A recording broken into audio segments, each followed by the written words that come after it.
Welcome back, dear student, and Jai Swaminarayan. Today we will discuss a last three question of the exercise of the chapter number 8. So, dear student, let us start with the question number 8.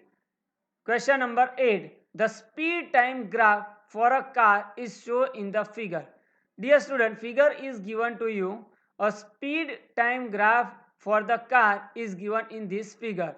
On the x-axis, the time is taken, and on the y-axis, speed is taken. So time 2 second, 4 second, 6 second, 8 second and 10 second, and the speed is a 2 meter per second, 4 meter per second, 6 meter per second and 8 meter per second, right?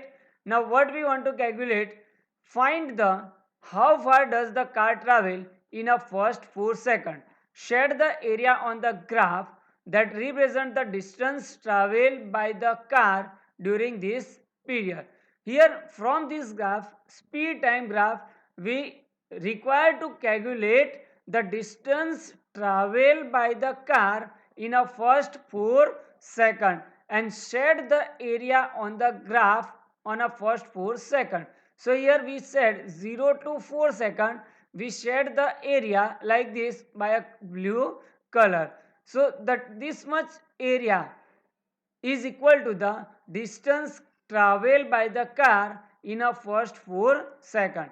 And second question is, which part of the graph represent the uniform motion of the car? So which part of the graph?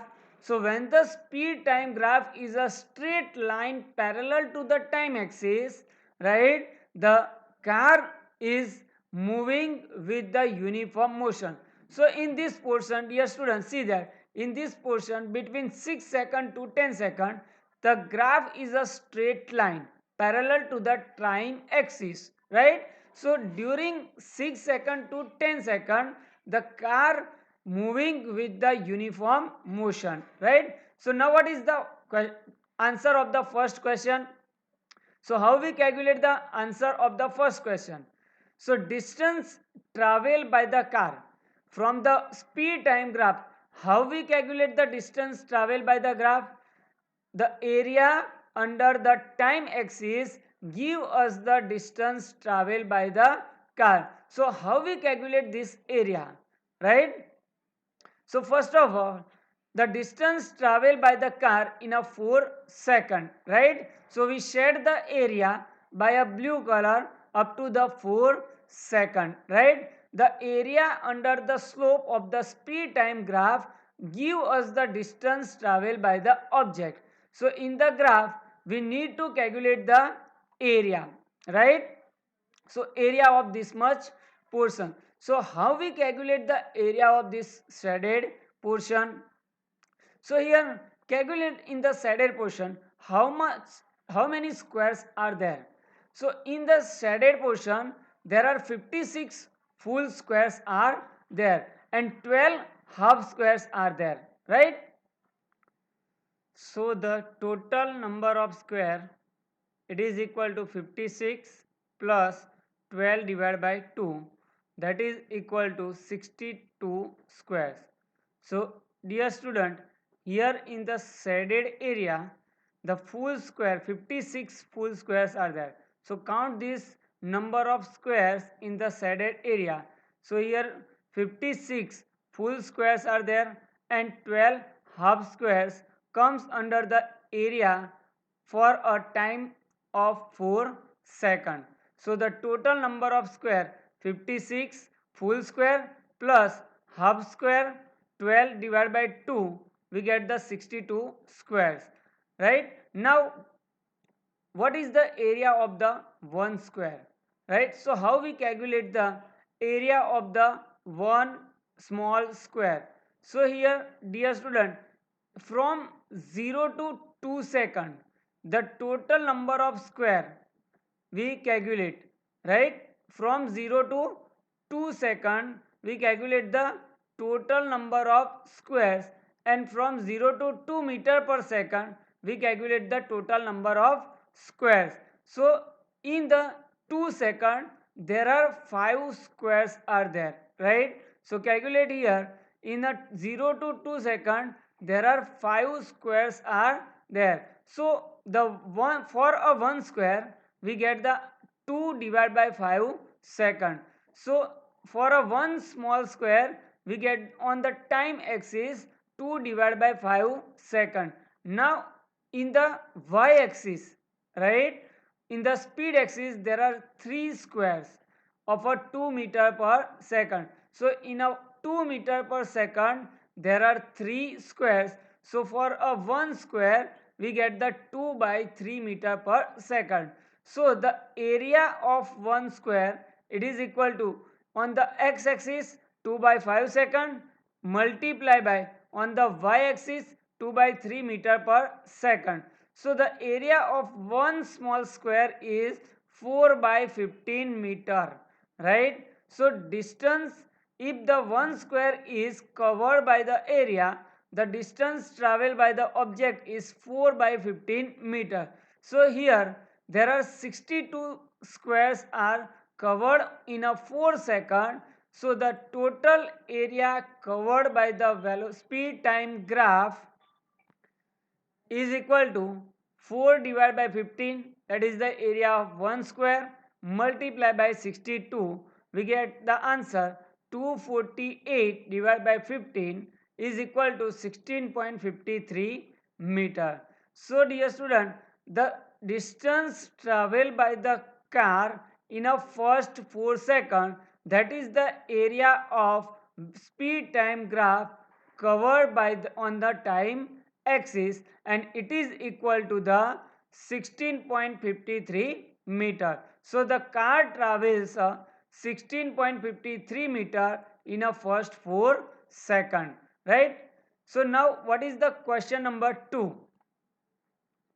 See the question number 2. Which part of the graph represent the uniform motion of the car? So here from graph A to B is a straight line parallel to the time axis. So when the speed time graph is a straight line parallel to the time axis, the motion is said to be a uniform motion. So from A to B, right, or we can say that from 6 second to 10 second, the motion of the car is a uniform motion, right? So straight line part of the graph from A to B represent the uniform motion of the car. Understand how to calculate the distance traveled by the graph and how we can get the type of the motion from the speed time graph. Now question number 9. State which of the following situation are possible and give an example for each of this, right? So here the two situation is given to you, and which state which of the following situation are possible. Among these two situation, which situation is possible and which situation is not possible, and give a one example of each situation. So first situation is that an object with a constant acceleration but with the zero velocity. So is this situation is possible? An object the object is in the motion with a constant acceleration but with a zero velocity, कि कोई भी object की velocity zero है and acceleration constant है, ऐसी कोई situation हो सकती है. सो let us discuss the answer. An object with the constant acceleration can still have a zero velocity, right? Velocity zero होती है तो एक्सेलरेशन कांस्टेंट हो सकता है. For example, when a body is thrown vertically upward direction, then at the highest point the velocity of the body becomes zero, but it has a acceleration due to gravity in a downward direction. So the body object has a zero velocity but the constant acceleration, right? कि कोई भी object की velocity zero है तो उसका acceleration constant हो सकता है. उसका एग्जांपल क्या है? When the body thrown in the vertically upward direction, it will go in the upward direction, at the highest point the velocity of the body is 0, but the acceleration of the body will be equal to the acceleration due to gravity in the downward direction. Right? Understand the answer of this first question. Right? An object with a constant acceleration but with zero velocity. So this situation is possible, in which case when the object is thrown in the upward direction at the highest point the velocity of the object is 0, but the acceleration of the object is constant and it is equal to the acceleration due to gravity and it is in the downward direction. Now what is the second statement? An object moving in a certain direction with an acceleration in a perpendicular direction. So when the object is moving in a some direction with an acceleration in a perpendicular direction, right? So ऐसी situation possible है कि नहीं है? Yes. So when the object is moving in a circular path, its a velocity and acceleration both are in a perpendicular direction. So ये situation भी possible है, right? When the object is moving in a circular path at any point, its velocity is in the direction drawn at the tangent, right? But the acceleration is in the direction towards the center. So in this situation the velocity and acceleration are perpendicular to each other, right? So जब भी कोई object uniform circular motion में move करता है, right, when the object is moving in a uniform circular motion, second situation is possible, right? So now we will discuss last question. Question number 10. An artificial satellite is moving in a circular orbit of a radius 42,250 kilometer, right? You know the satellites are revolving around the earth, right? And an artificial satellite, such an artificial satellite is moving in a circular orbit of a radius 42,250 kilometer. Calculate its speed if it takes 24 hours to revolve around the sun. So what is the radius of the circular path? 42,250 kilometer. So we need to convert the radius of the circular orbit into the meter, right? 1 kilometer it is equal to 1000 meter.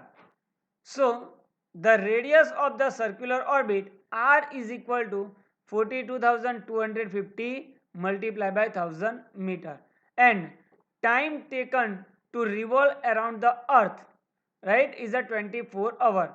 We need to convert this 24 hour into the second, right? So 24 hour multiplied by 60 multiplied by 60, we get 24 hour is equal to into the second, right? So 1 hour it is equal to 60 minute and 1 minute is equal to 60 second. So 24 multiplied by 60 multiplied by 60, we get the time in a second.